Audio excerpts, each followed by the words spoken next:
क्या कोई व्यक्ति सिर्फ धर्म बदलकर दूसरी शादी कर सकता है? क्या भारतीय कानून इसकी अनुमति देता है? और क्या ऐसा करना धार्मिक स्वतंत्रता है या बिगमी यानी दोहरा विवाह का अपराध?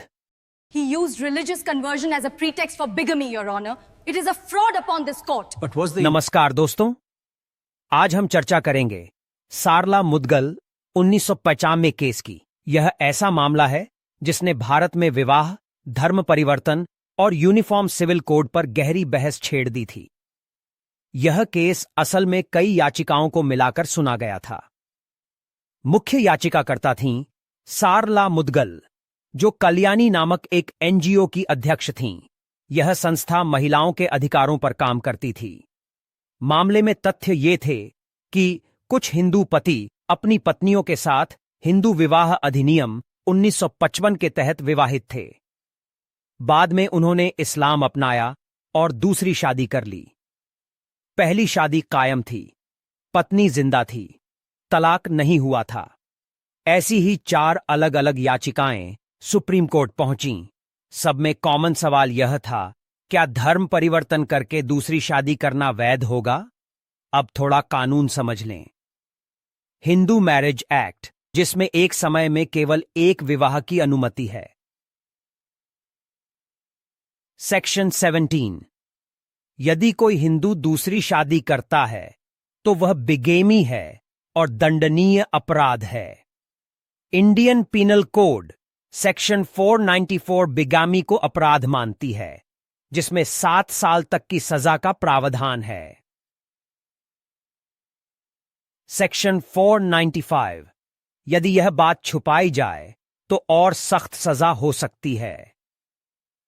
संविधान का आर्टिकल 25 हर व्यक्ति को धर्म अपनाने और मानने की स्वतंत्रता देता है और आर्टिकल 44 यूनिफॉर्म सिविल कोड का लक्ष्य रखता है। तो मामला यहीं अटक गया। एक तरफ धर्म की स्वतंत्रता, दूसरी तरफ बिगमी पर रोक। सुप्रीम कोर्ट के सामने 2 मुख्य सवाल थे। पहला, क्या एक हिंदू पति धर्म बदलकर दूसरी शादी कर सकता है जबकि पहली शादी खत्म न हुई हो? दूसरा, क्या यह बिगेमी मानी जाएगी? याचिकाकर्ता पत्नियों और एनजीओ का तर्क, पहली शादी अभी भी वैध है। धर्म परिवर्तन सिर्फ दूसरी शादी करने के लिए किया गया। यह महिलाओं के अधिकारों का हनन और धोखाधड़ी है। रिस्पोंडेंट्स यानी पतियों का तर्क, आर्टिकल 25 हमें धर्म बदलने की पूरी स्वतंत्रता देता है। इस्लाम में बहुविवाह की अनुमति है, इसलिए दूसरी शादी मान्य है। हिंदू मैरिज एक्ट अब लागू नहीं होता क्योंकि हमने धर्म बदल लिया है। बेंच में थे जस्टिस कुलदीप सिंह और जस्टिस RM सहाय। कोर्ट ने कहा, केवल धर्म परिवर्तन से पहली शादी खत्म नहीं हो जाती। जब तक वैधानिक रूप से तलाक न हो, पहली शादी जारी रहती है, इसलिए दूसरी शादी अवैध होगी। ऐसा करने वाला पति बिगेमी का अपराधी माना जाएगा। जस्टिस कुलदीप सिंह ने कहा, अगर हम मान लें कि धर्म बदलने से शादी खत्म हो जाती है, तो पति जब चाहे धर्म बदलकर कई शादियां कर सकता है। यह महिलाओं के अधिकारों और कानून की मर्यादा के खिलाफ होगा। कोर्ट ने साथ ही सरकार को याद दिलाया, यूनिफॉर्म सिविल कोड लागू करने पर विचार होना चाहिए। यह फैसला इसलिए महत्वपूर्ण है क्योंकि इसने बिगेमी के लूपहोल्स बंद किए, महिलाओं को कानूनी सुरक्षा दी, धर्म परिवर्तन का दुरुपयोग रोकने के लिए स्पष्ट रुख अपनाया और यूनिफॉर्म सिविल कोड पर बहस को नया आयाम दिया।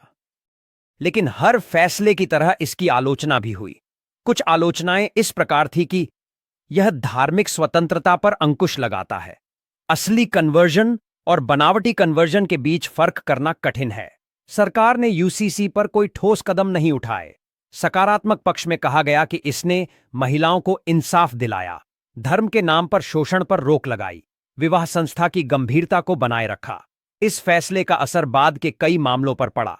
सबसे प्रसिद्ध केस है Lily Thomas v Union of India 2000, जहां सुप्रीम कोर्ट ने दोहराया कि सिर्फ धर्म बदलकर शादी करना वैध नहीं है जब तक पहली शादी खत्म न हो।